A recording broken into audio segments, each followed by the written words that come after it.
Olá, este é o seu STJ Notícias, programa com alguns dos destaques entre os recentes julgamentos do Superior Tribunal de Justiça.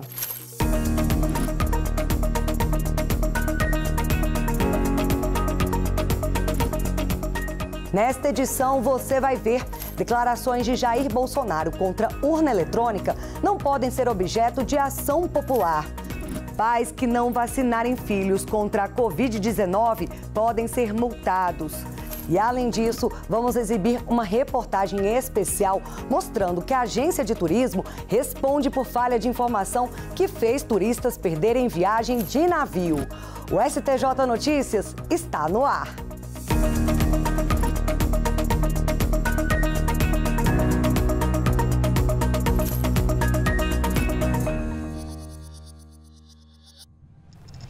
A gente abre esta edição com o julgamento da primeira turma do Superior Tribunal de Justiça. Os ministros decidiram que declarações do ex-presidente Jair Bolsonaro contra urna eletrônica não podem ser objeto de ação popular.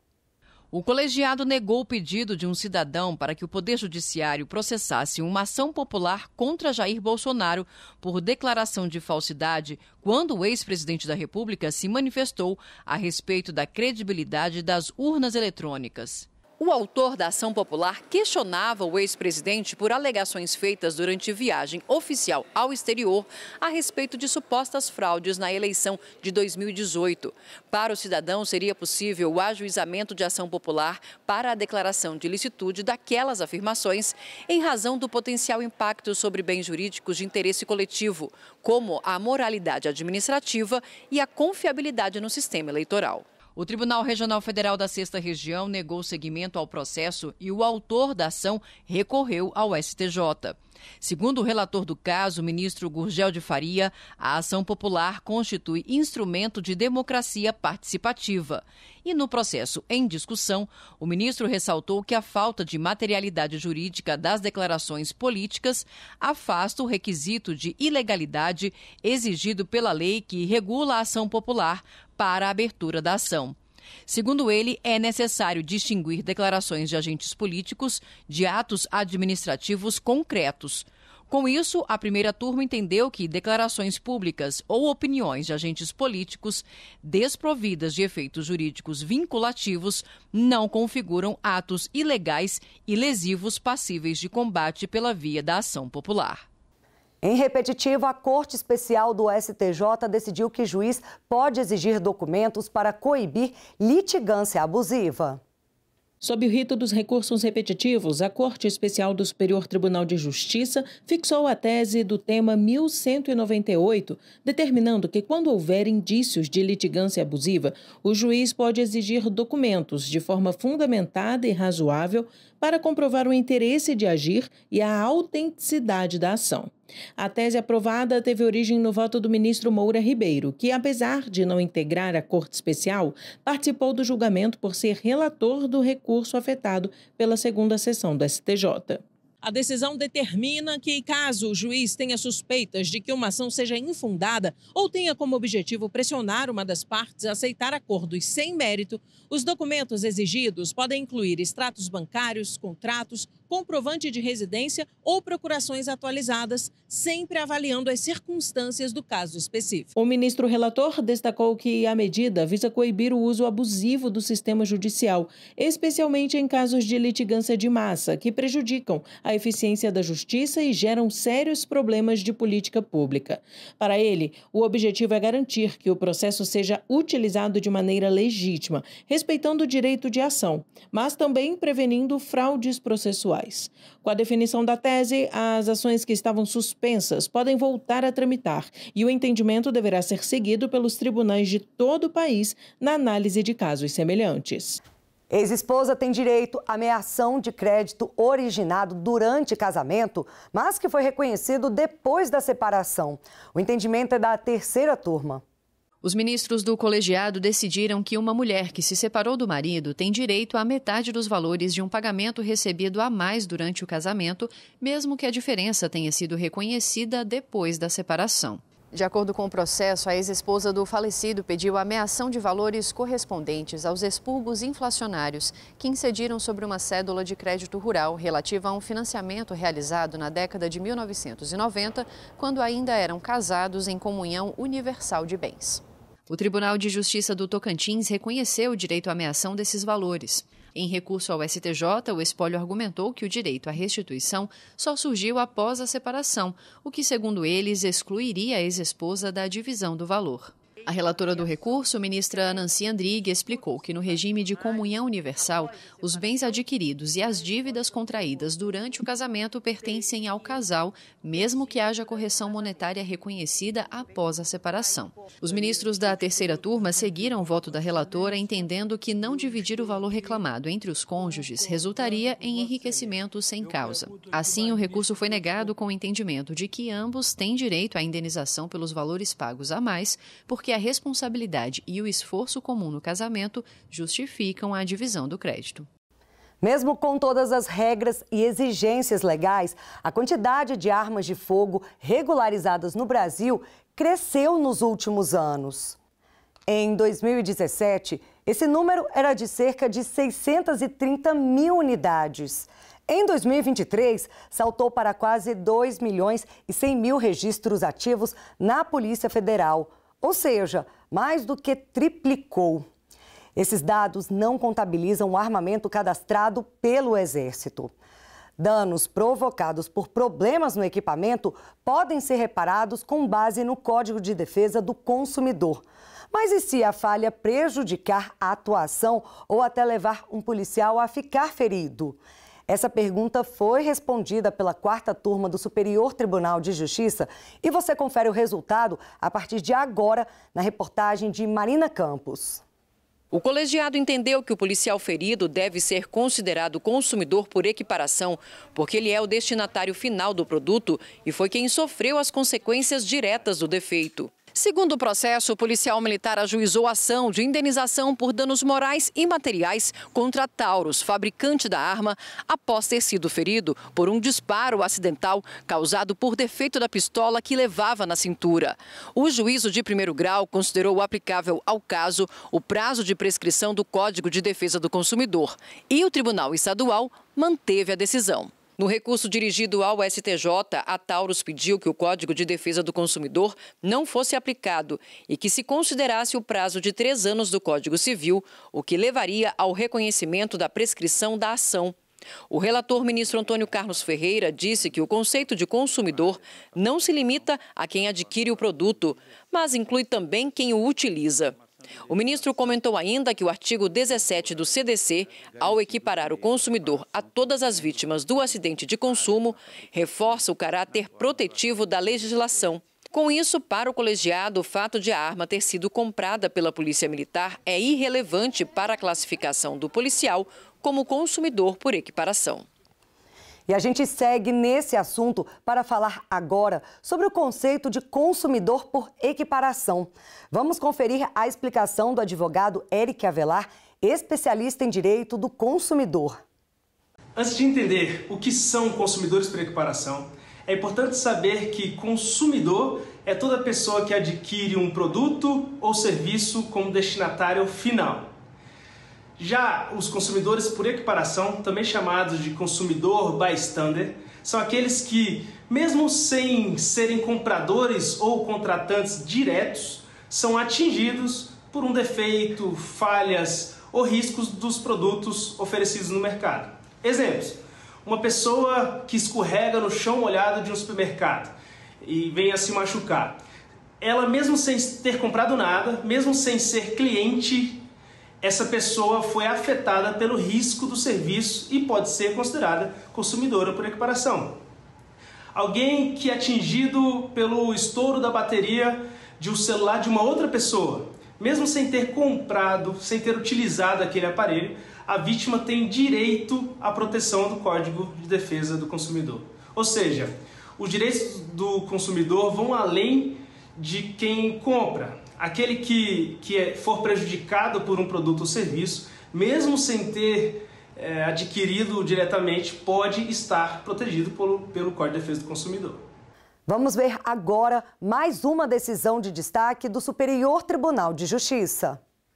Na decisão, o colegiado levou em conta que a vacinação contra a doença foi recomendada em todo o país a partir de 2022 e que o Supremo Tribunal Federal considerou constitucional a obrigatoriedade da imunização, desde que a vacina tenha sido incluída no Programa Nacional de Imunizações ou que sua aplicação seja imposta por lei ou ainda determinada pelo poder público, com base em consenso científico. Segundo o processo, os pais de uma menina foram multados em 3 salários mínimos porque, mesmo após notificação do Conselho Tutelar, não vacinaram a criança contra a Covid-19. Ao STJ, os pais alegaram que o STF não declarou a vacina obrigatória, mas apenas estabeleceu parâmetros para que a exigência do imunizante seja constitucional. Eles também alegaram que temem os efeitos adversos da vacina, pois o imunizante ainda estaria em fase de desenvolvimento. A relatora ministra Nancy Andrighi apontou que o direito à saúde da criança e do adolescente é protegido pelo Estatuto da Criança e do Adolescente, o qual determina a obrigatoriedade da vacinação quando recomendada pelas autoridades sanitárias. Como consequência, de acordo com a ministra, os pais que descumprirem de forma dolosa ou culposa os deveres decorrentes do poder familiar, incluindo a vacinação dos filhos, serão autuados por infração administrativa e terão de pagar multa que pode variar entre 3 e 20 salários mínimos, conforme previsto no Estatuto. Em março, o atual Código de Processo Civil, sigla CPC, completa uma década de existência. E o site do Superior Tribunal de Justiça reuniu os principais entendimentos firmados pela Corte no direito processual civil ao longo desses últimos 10 anos. Para falar mais dessa novidade, a gente recebe no estúdio a participação do repórter Jaffer Araújo. Seja bem-vindo, Jaffer. Obrigado, Kátia. Bom, onde as pessoas conseguem encontrar essas informações sobre o STJ e os 10 anos do CPC? Kátia, é muito simples. É só a pessoa entrar no site do STJ, na página inicial, clicar em jurisprudência. Feito isso, dentro dessa caixa, escolha ali a opção jurisprudência em teses. Você vai ser redirecionado para outra página, onde já aparece em destaque a edição especial sobre os 10 anos do Código de Processo Civil. É só clicar para conferir uma lista com as principais teses do STJ sobre o assunto. Muito bom. E que entendimentos podem ser destacados? Kátia, a equipe de jurisprudência do STJ destacou 2 teses. A primeira está no item 7. Vamos ler juntos. Abre aspas, não cabe reclamação para controle da aplicação de entendimento firmado em recurso especial repetitivo, fecha aspas. Tem também o item 9, que diz o seguinte, a partir do CPC 2015, a interposição do agravo previsto no artigo 1042, caput, contra a decisão que inadmitiu recurso especial com fundamento em recurso repetitivo, constitui erro grosseiro e a remessa dos autos ao tribunal de origem para análise como agravo interno não é mais admissível, fecha aspas. No total, Kátia, essa edição especial tem 11 teses sobre os 10 anos do CPC. Maravilha, muito obrigada mais uma vez pela sua participação, Jaffer. Eu que agradeço, Kátia. Até a próxima. Até a próxima. Bom, aproveitando que a gente acabou de falar da classe processual chamada reclamação, agora na conversa com o Jaffer Araújo, vou deixar uma dica para você que ficou com vontade de saber mais sobre esse tipo de processo. Confere aí.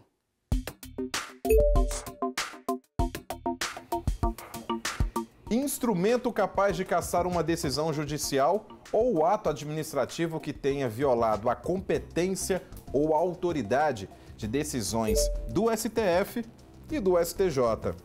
Essa é a reclamação constitucional, prevista na Constituição Federal e no Código Civil.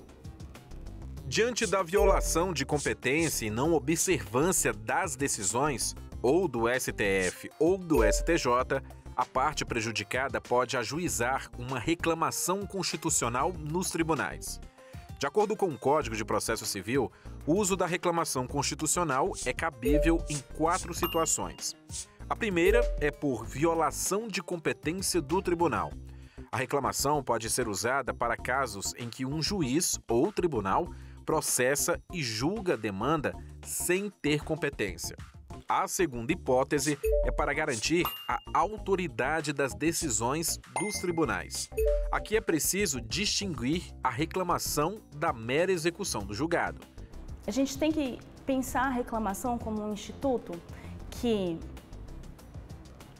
que a gente tem um descumprimento de uma decisão judicial por uma outra decisão judicial, né? Então, caso eu tenha um processo em que existe uma decisão judicial que não está sendo observada pelo poder público ou pela autoridade administrativa, isso não ensejaria a utilização de uma reclamação, mas sim de um peticionamento nos próprios autos do processo, em que a gente verifica que a decisão ou não está sendo cumprida, ou seja, ela foi ignorada, ou ela não está sendo observada da forma como foi determinada a condenação ou a obrigação de fazer. E o próprio juízo da causa, ele vai tomar providências, medidas coercitivas para que essa decisão seja cumprida. Mas isso é com o juízo da causa e não via reclamação. Como terceira hipótese, o instrumento pode ser usado para garantir decisão do STF em controle concentrado, onde a ADI, Ação Direta de Inconstitucionalidade, entra em ação. Quando a gente fala de ADI, nós estamos falando de controle concentrado de constitucionalidade. E a característica do controle concentrado é a eficácia erga omnes. Então, o resultado de uma ADI, que declarou a constitucionalidade ou a inconstitucionalidade de uma norma, esse padrão fixado pelo Supremo, ele é obrigatório para todo o Brasil. Então, é muito comum a apresentação de reclamação no Supremo Tribunal Federal afirmando que determinada decisão judicial não atendeu a esse padrão decisório. A legitimidade para a reclamação é maior do que a legitimidade para agir oriunda do processo de conhecimento, porque você vai demonstrar ao tribunal a legitimidade por ter sido atingido em razão de não atender aquele padrão decisório oriundo do tribunal. Como quarta hipótese, temos a reclamação constitucional como forma de garantir a observância de súmula vinculante, de acórdão proferido em incidente de resolução de demandas repetitivas e de incidente de assunção de competência. E não cabe reclamação constitucional contra decisão transitada em julgado e contra ato legislativo.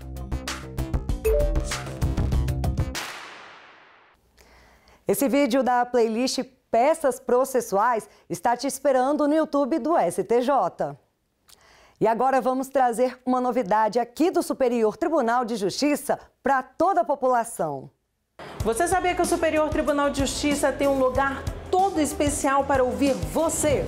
A nova sala de acolhimento da Ouvidoria da Corte chegou para garantir que as suas sugestões, elogios, reclamações e denúncias sejam tratadas com total atenção, ética e confidencialidade. Para agendar, é só ligar no telefone 3319-8888 ou enviar um e-mail para ouvidoria@stj.jus.br.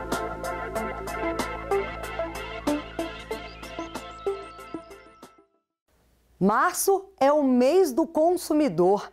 Nesta edição, vamos exibir uma reportagem especial mostrando que a agência de turismo responde por falha de informação que fez turistas perderem uma viagem de navio.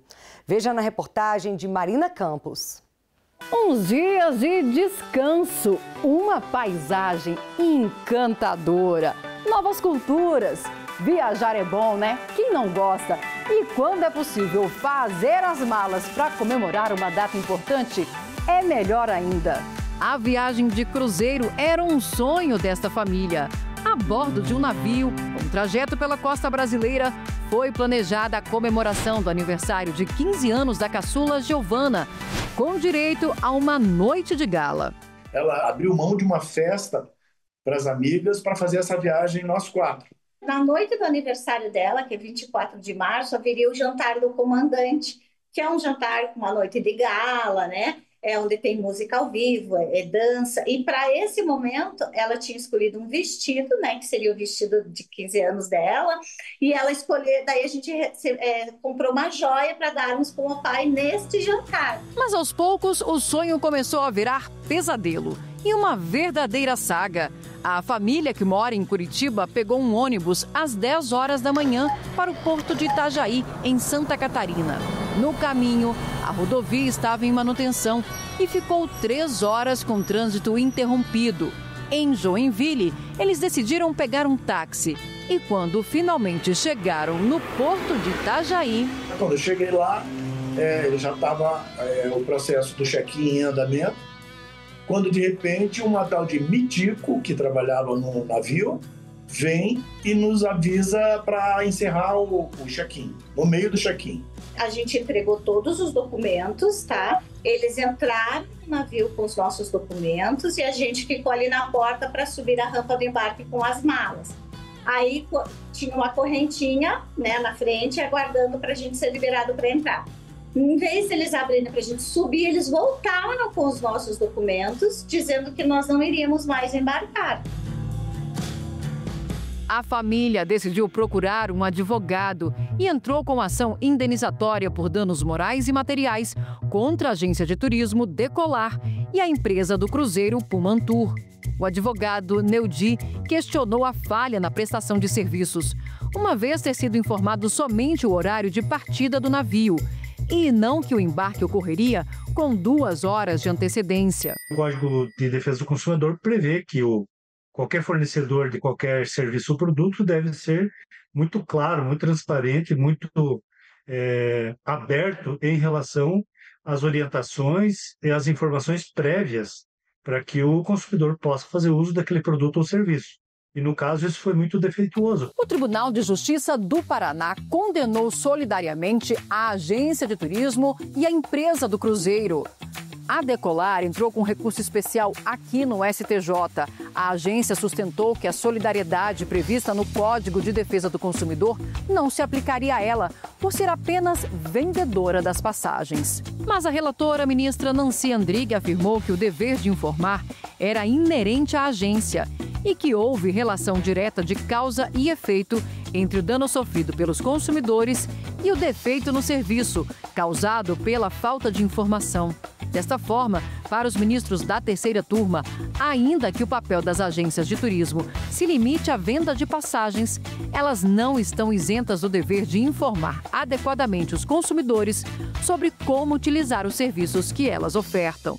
E são as agências de turismo, juntamente com os pacotes e as excursões, que estão no topo da lista de reclamações registradas na plataforma consumidor.gov. Só em 2024 foram mais de 25 mil. Em segundo lugar, vêm as reclamações por hospedagem e, em terceiro, passagens aéreas.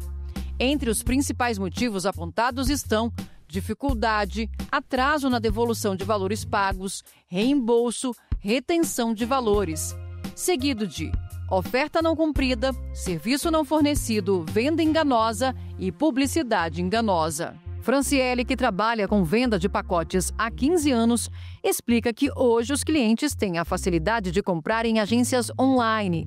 Mas é importante ficar atento, porque o suporte não é o mesmo. A maior reclamação que a gente tem dos clientes que vieram de agências online é exatamente nesses momentos, né? Tive um problema, estava no sufoco e não tive para quem ligar. Liguei e não me atendeu. Então, nós estamos aqui exatamente para dar esse suporte antes, durante e depois da viagem.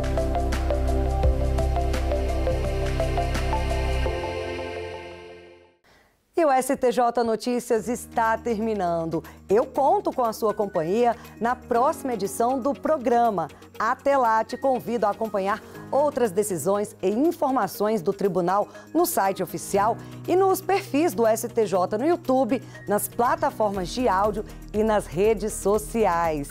Obrigada pela audiência. Até semana que vem. Tchau, tchau.